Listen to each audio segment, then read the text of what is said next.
Hola, bienvenidos a la primera lección del curso de liquidación de nómina. Vamos a hablar sobre algunas generalidades de la nómina, como son la definición de nómina, algunos conceptos de contratación, una normatividad y la periodicidad de pago, o sea, los periodos de pago.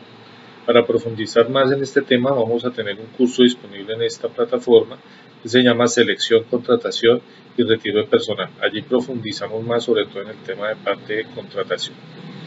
Esta lección tiene una tarea que es elaborar un mapa conceptual, el cual debe tener tres elementos: el mapa conceptual, una explicación del mapa conceptual y referencias bibliográficas, mínimo 5 referencias bibliográficas. También tenemos un foro para participantes. Alguna duda que tengan la pueden dejar en el foro y yo con mucho gusto se las contesto. Si son varios los estudiantes y tenemos la capacidad de hacer una videoconferencia o ya la necesidad, tenemos las herramientas para hacer una videoconferencia y aclarar dudas frente a la lección. Los invito al terminar la lección que revisen la tarea, y está más explicado qué es lo que deben hacer para que puedan subir la evidencia. Vamos a empezar por algunas definiciones de nómina. Entonces tenemos como primera medida el diccionario de la Real Academia de la Lengua, que nos dice que la nómina es un listado o catálogo de nombres de personas o cosas. También nos dice que la nómina son los haberes que ha de percibir el trabajador que figura en nómina o cobrar la nómina. Cuando nos referimos a esta palabrita haberes, significa lo que le entregamos al trabajador, lo que es del trabajador.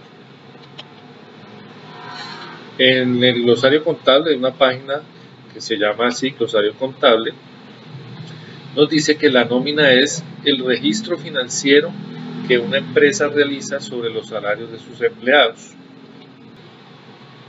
Es que paga sobre los salarios de sus empleados.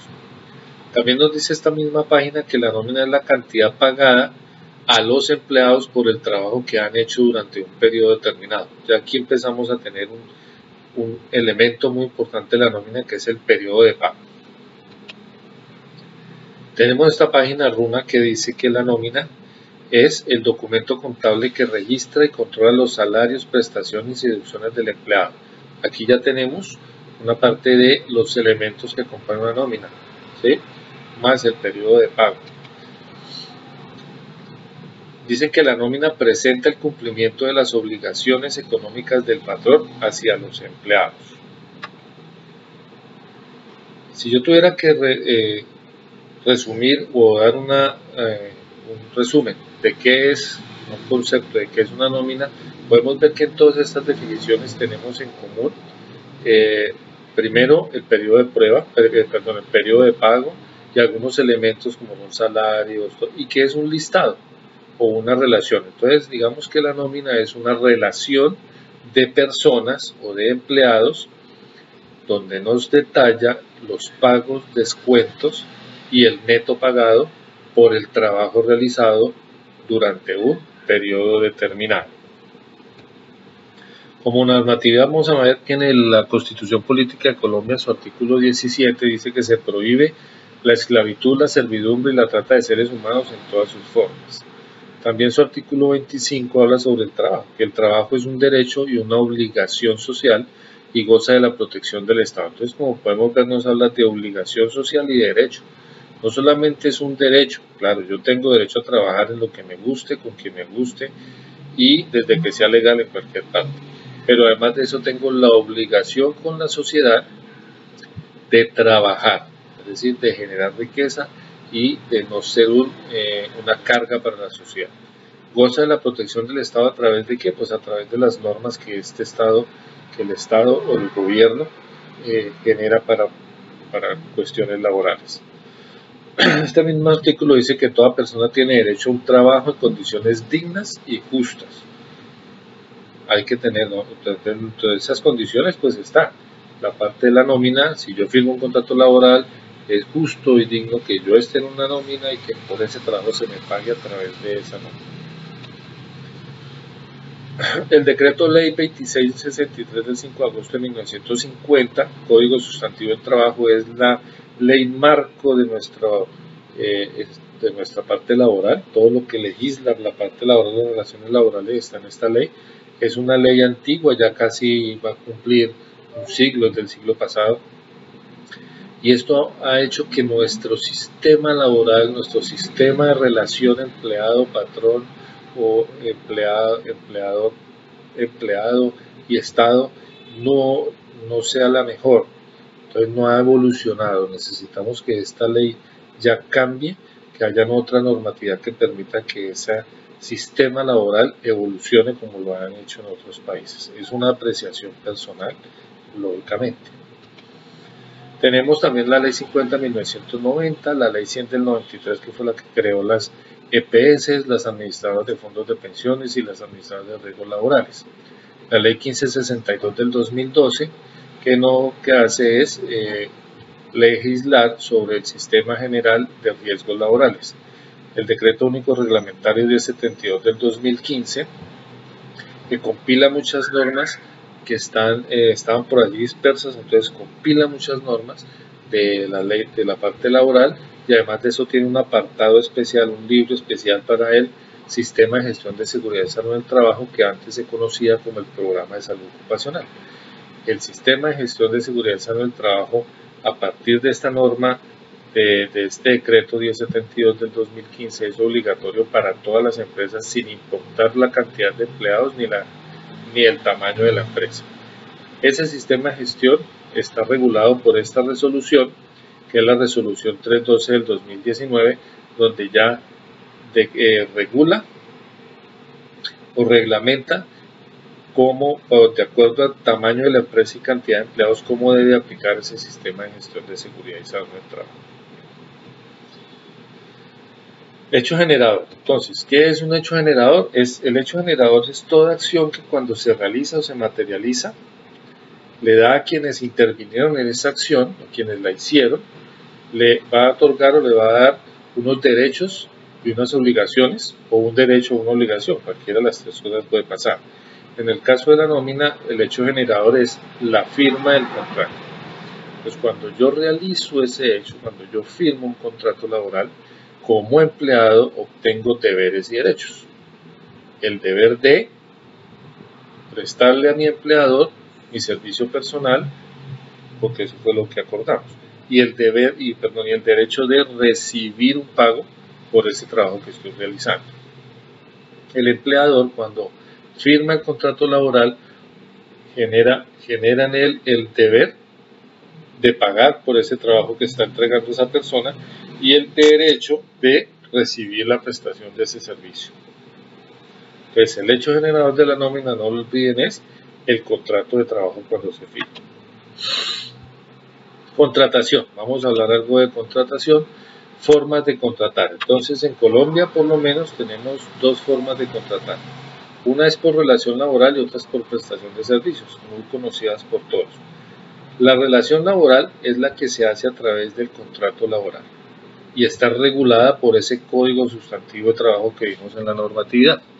Si yo tengo un problema en esta relación laboral con mi contrato porque no me respetan mis derechos o X, cualquier problema, entonces yo lo resuelvo o en la oficina de trabajo o, si ya es muy grave, en un juzgado laboral. Mientras que la prestación de servicios se rige por la ley civil. Es decir, yo firmo un contrato de servicios con X o Y persona para hacer, no sé, para asesorarlo contablemente. Esta persona no me cumplió con la parte del contrato o yo no cumplí. Entonces, ese problema se va a dirimir es por un juez civil. Aquí en esta prestación de servicios no se reciben prestaciones, se recibe lo que se pactó, mientras que en la relación laboral sí hay prestaciones sociales. Tipos de contrato. Entonces tenemos solamente dos tipos de contrato, el oral y el escrito. Ambos son prueba de ley. Con ambos puedo ir a defender mis derechos. Lo que pasa es que el oral es mucho más difícil porque no tengo evidencia. Entonces tendría que aportar muchas más pruebas y es más difícil comprobar esa relación laboral ahí. Ahí sería como la palabra del empleador contra mi palabra como empleado. Mientras que el escrito, pues hay un escrito, hay un contrato, ya hay una evidencia física que dice, sí señor, este señor me contrató y está violando mi derecho porque aquí hice tal cosa y no me está cumpliendo. Clases de contrato. Entonces tenemos el contrato indefinido, que quiere decir que tiene una fecha de inicio y no tiene fecha de terminación, no la sabemos. Empezamos tal día, pero no sabemos cuándo termina. Ese es el contrato indefinido. El contrato fijo inferior a un año, fecha de iniciación, y tiene como fecha de terminación cualquier fecha que sea inferior a un año. Es decir, puede ser hasta de 364 días, 30, 60, 90, 45, 85, 120, pero nunca puede ser igual a un año. El de fijo de 1 a 3 años. Este contrato, su fecha de iniciación clara y su fecha de terminación es o después del año, máximo un año, y máximo 3 años. Es decir, yo lo puedo firmar por un año un día, un año 2 días, 24 meses, 36 meses o máximo 3 años. No puede ser inferior a un año. El de obra o labor, que se utiliza mucho en la parte de la construcción. Entonces se contratan los obreros de construcción y se contrata exclusivamente para hacer algo. Su fecha de inicio es clara. Vamos a poner el ejemplo. Yo hago un contrato para hacer una casa y contrato 3 obreros para que me hagan las paredes. Entonces les hago un contrato de obra o labor. Sé cuándo empieza, pero de acuerdo a los recursos, de acuerdo a la situación, al contexto, puede que ellos se me demoren un día, 2 días, un mes, 2 meses, 3 meses, eso no lo sabemos. Entonces no le puedo poner fecha de terminación. ¿Cuál es la fecha de terminación de ese contrato? ¿Cuándo terminan allí las obligaciones? Cuando los obreros me terminen las paredes. Terminaron la pared, pegaron el último ladrillo y me dijeron, ahí están sus paredes. Allí terminó el contrato y terminan todas las obligaciones de ese contrato. Ocasional es muy parecido al de obra labor, sino que en este momento lo que hace es que sí tiene una fecha de terminación definida y también se hace para una obra exacta, ¿no? Para una labor exacta.